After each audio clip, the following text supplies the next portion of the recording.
Hello ladies and gentlemen, welcome to another Halvonis video. The footage in the background is just a random heroic that I'm doing, just so you guys have something to watch. And you can see how my 90 is performing. This is actually the one I bought, and we're going to move right along.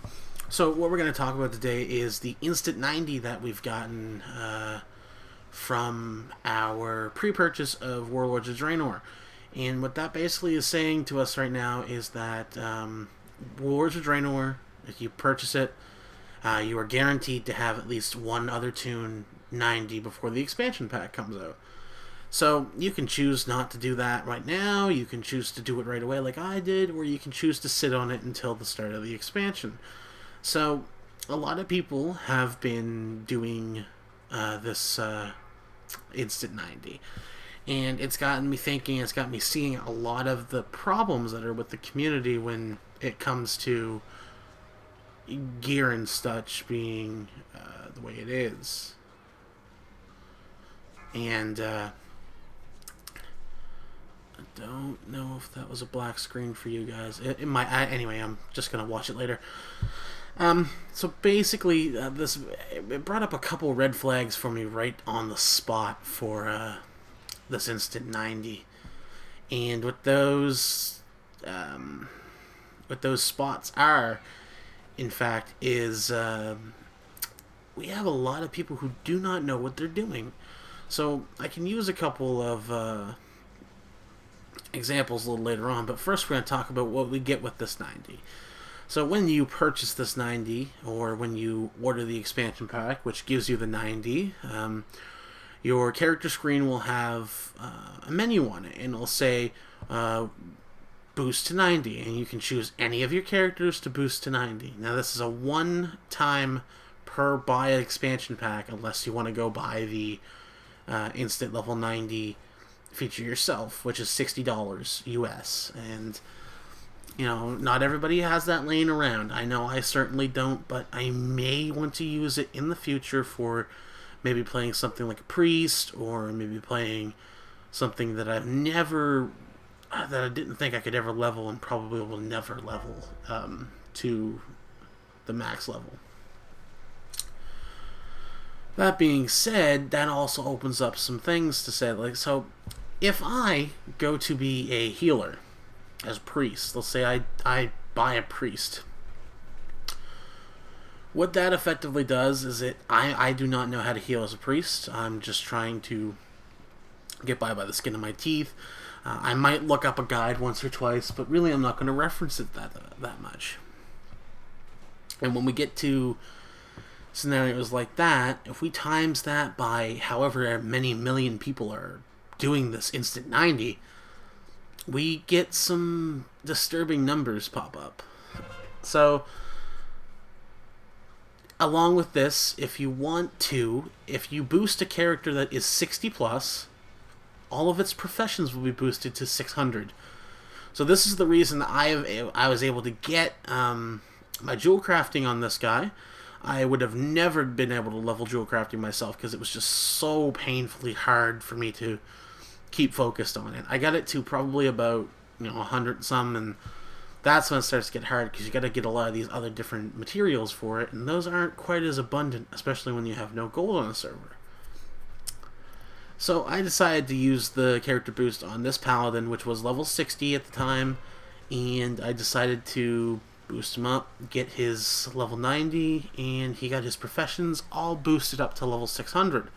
So he now has 600 mining and 600 JC, as well as 600 first aid. So all of those three things will get boosted. So you'll get your two primary professions and your first aid guaranteed to 600. You get a level 90, and they even give you a nice little starter pack of gear. The only problem with this gear is this gear can be fudged, and by fudged I mean it can be screwed up when you receive it. So, for instance, Guildy of ours, Nobo, he rolled a Frost DK. The Frost DK got blood gear for his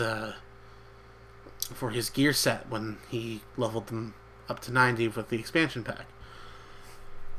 I was getting pure hit on items and pure expertise, no mastery, hardly any mastery, and little to no dodge and parry. So I was concerned, especially when I have to gear this toon up. So this toon had to go into TOT and tank with very subpar gear, and not even par gear. It was just terrible gear. But because I knew how to play my class, because I know how to tank, I was actually able to perform quite well. This is where we got into some trouble. TOT, first wing. I had missed Jinrock, came in on Horadon. Horadon is a fight where you and the other tank have to be coordinated. You can take a stack of triple puncture, probably up to 10 or 13 stacks, and then you get your off tank or your other tank to taunt off, and then go ahead to move to the ads while he takes the boss. And then you switch again. Basically, you'll switch every door cycle when he goes to break a door, or just a little before that. But this tank didn't know how to taunt. I asked him. He blatantly, outright said, "No, what's taunt? How do I use taunt?" Now, before this fight, I asked him, "Do you know this fight?" Because I knew the idiots that were going to be in this raid, and because Danny had actually mentioned to me prior, he said, "I'm not even going to do these instances anymore because there's no way to get through it. Everyone is, and for lack of a better term, acting like we're stupid." And it's to the point that, especially people who are experienced in raiding, don't even want to do an LFR to, gear up an ult or anything. It's just some big job. So, anyway, I told this tank, I said, "Oh, no, you gotta taunt the boss at 10 to 13 stacks of puncture on me. Triple puncture." He goes, "Oh, okay. What's taunt?" I said, "Okay. The taunt you're gonna use is called Dark Command." He said he didn't know where Dark Command was. I told him to open a spell book. I asked him if he knew what to do on the fight now. He said, "Oh yeah, no, I've healed and DPS this fight many times before. I've seen how it happens. I know how to do it."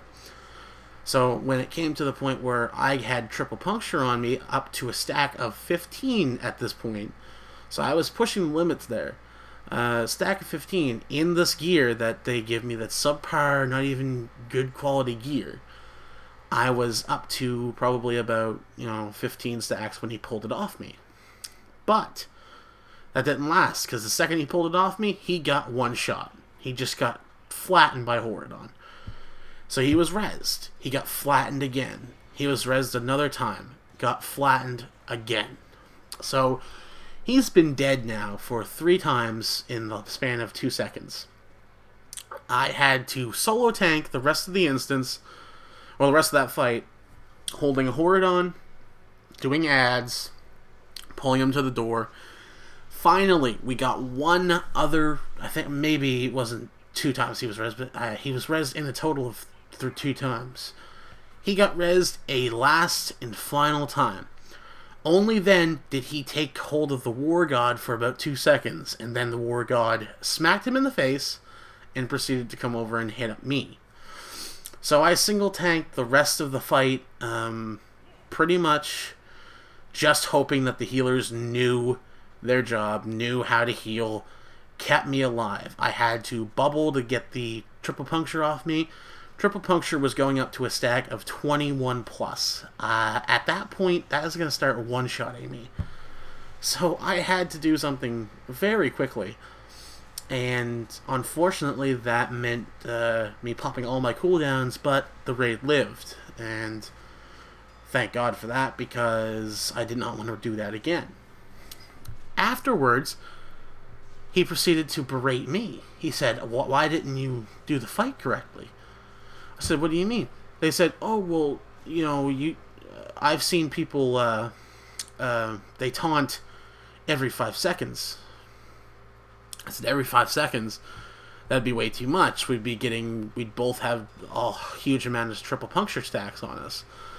And he said to me at that point that I didn't know how to play the game and that I should stop playing. And to that I had to say, you really don't know how to do these. So we finally move on to council fight. Now, the council fight's pretty easy. Everyone knows you start initial aggro, you burn Soul down a little bit, and then you go to whoever is possessed. Well, we didn't get into the fight more than maybe 3 minutes before he dropped again. So I single tanked council fight as well. And at the last part of it, he just left. Now, a couple minutes later, after I had exited the dungeon, I got a whisper, and he said, can you teach me how to tank? And I said, no, I can't teach you how to tank. You have to learn how to tank for yourself. This is why I did not like the Instant 90 to begin with. If someone like me who has played Paladins, who has played a lot of tanks before, knows how to tank, yes, I am going to be fine at tanking. But if someone who's just DPSing or just healing or does both, tanking is a lot different from DPSing and healing. You have to know what to do, and you have to have the fights followed to a T, or else you get very sloppy and stuff like that happens. So I proceeded to block the character that he made, and then I just simply told him, go watch a guide, go level it yourself, and find out how to tank. It's just, I don't understand why there wasn't a quest or something involved, why they didn't have to do a proving ground, something like that, just to prove that you know how to tank. If tanking is not a hard thing, it is quite simple, but if you don't do it correctly, then you're really not going to get anywhere. Anyway, guys, I've rambled on enough. So I give the random 90, or the instant 90, probably, a solid 7 out of 10 on my review here. It's just simply because a lot of people are not able to do the jobs that they're queuing up for in LFRs, which really pisses me off. Anyway, guys, thank you for watching. Hope you enjoyed. See you guys in the next video. Rate, subscribe, comment. You stuttered there.